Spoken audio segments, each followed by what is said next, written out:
Swastiastu. Bu Ega yang terhormat, kami dari kelompok 1 akan mempresentasikan hasil diskusi kami mengenai hukum Kepler. Sebelum kami lanjut, izinkan kami memperkenalkan diri terlebih dahulu. Saya Igusti Ayu Parmita Budiswari. Saya Dipagi Lagi. Saya Igusti Agung Istri Gita Praspita Gitya. Saya Gusti Ayuria Rasita Ardenia. Baik, untuk itu akan dilanjutkan oleh Dipa untuk pembahasan tentang pendahuluannya. Ada tokoh yang bernama Tycho Brahe, seseorang astronomi yang mencatat posisi planet sampai puluhan tahun. Dan ada tokoh bernama Johannes Kepler, seseorang matematikawan asal Jerman yang memanfaatkan data Brahe selama 30 tahun untuk menemukan hukum luas, yaitu hukum luas Kepler, yang menunjukkan bahwa gerak planet itu sebagai geometri matematika. Dan ada teori geosentris yang menyatakan bahwa bumi itu sebagai titik pusat tata surya. Dan ada teori heliosentris yang menyatakan bahwa matahari sebagai titik pusat. Sebelum memasuki hukum 1 Kepler, di sini ada yang pertama ditemukan itu hukum 2 Kepler yang dijelaskan oleh Ria.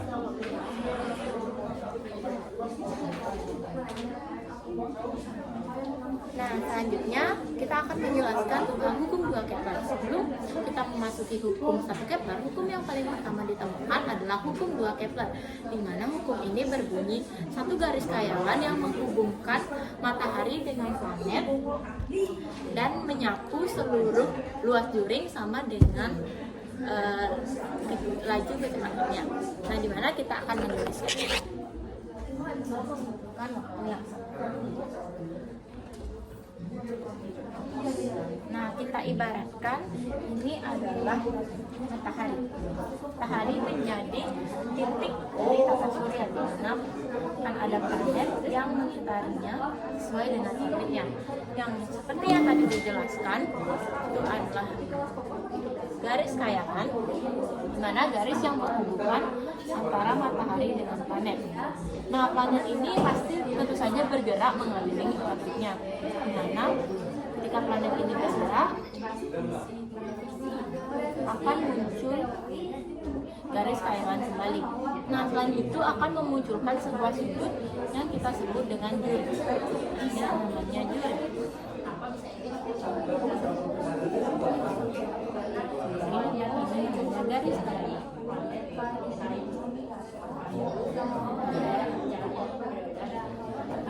Tentu saja planet-planet ini akan terus mengitari orbitnya.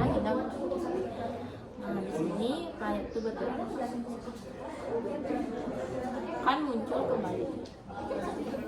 Nah, di mana gerakan ini menyapu luas juring yang sama dengan selang waktu yang sama. Jadi luas juring ini akan sama dengan yang ini. Jadi kita anggap saja ini adalah 1, 2, di mana ketika planet itu bergerak mengitari matahari, planet ini bergerak dengan selang waktu 1 hari, dari 1 menuju hari kedua, dari hari kedua menuju hari ketiga, di mana ini memiliki luas juring yang sama dengan selang waktu yang sama.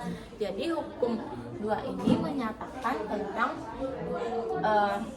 selang waktu planet ini mengitari matahari. Nah, selanjutnya akan menjelaskan tentang hukum 1, di mana munculnya teori-teori baru yang menyatakan hukum 1 itu. Baik, akan dijelaskan oleh teman saya, Miki.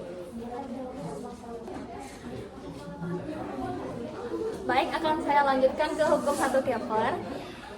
Nah, sebelum saya lanjut ke hukum 1 Kepler, seperti yang dikatakan tadi Dipa, terdapat teori geosentris yang menyatakan bahwa bumi menjadi pusat tata surya. Namun, Nicholas Cooper berhipotesa bahwa mataharilah yang menjadi pusat tata surya dengan planet mengitari objek berbentuk lingkaran. Namun,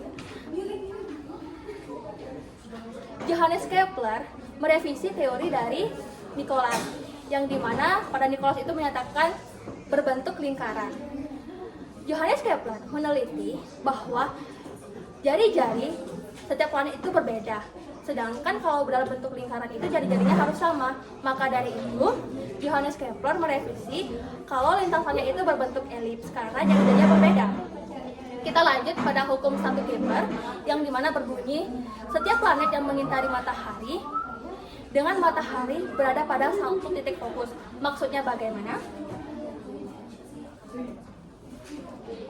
Kita gambar objek lintasannya berbentuk elips. Kita hubungkan dulu sumbu mayornya dan minornya. Saatnya jam ke-7 Nah, dimulai. kan pada elips itu menyatakan kalau elips itu terdapat 2 titik fokus. Namun kita lanjut lagi ke bunyi hukum Kepler 1 yang berada matahari berada pada satu titik fokus. Kita umpamakan matahari berada pada titik ini dan di sini kosong. Nah, kemudian kita gambar lintasan planet-planetnya yang melintasi objek elips. Nah, ini planet A dan ini planet B. Kita lihat jarak antara matahari dengan planet A jauh lebih dekat ketimbang jarak antara matahari dengan planet B. Nah, jarak terdekat antara matahari dengan planet itu dikenal dengan perihelion.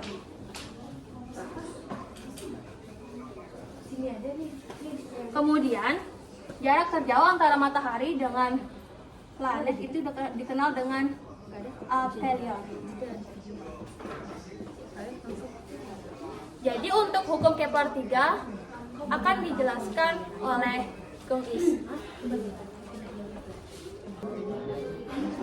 Nah, di sini saya akan menjelaskan tentang hukum 3 Kepler. Nah, hukum 3 Kepler ini menyatakan bahwa perbandingan kuadrat pada waktu periode planet dengan pangkat 3 jarak planet tersebut ke matahari ialah sama bagi seluruh planet. Nah, intinya semakin jauh jarak planet dari matahari, maka semakin lama pula waktu yang ditempuh untuk menyelesaikan satu kali orbit. Nah, di sini saya akan menuliskan tentang rumus hukum 3 Kepler.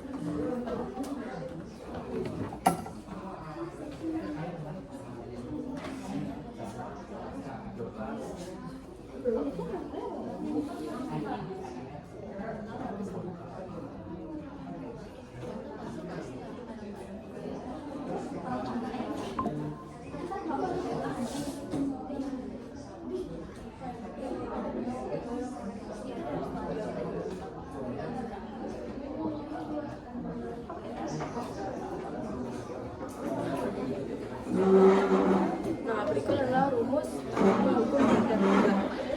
Nah, T1 ini adalah periode revolusi planet 1, sedangkan T2 ini periode revolusi planet 2. Sedangkan R1 ini adalah jarak rata-rata dari planet ke matahari, sedangkan R2 ini juga jarak rata-rata planet 2 ke matahari, yang ini tadi planet 1. Nah, itu saja dari hukum.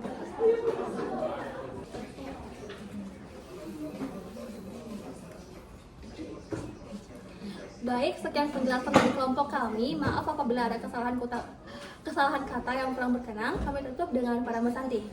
Om Santi Santi Santi.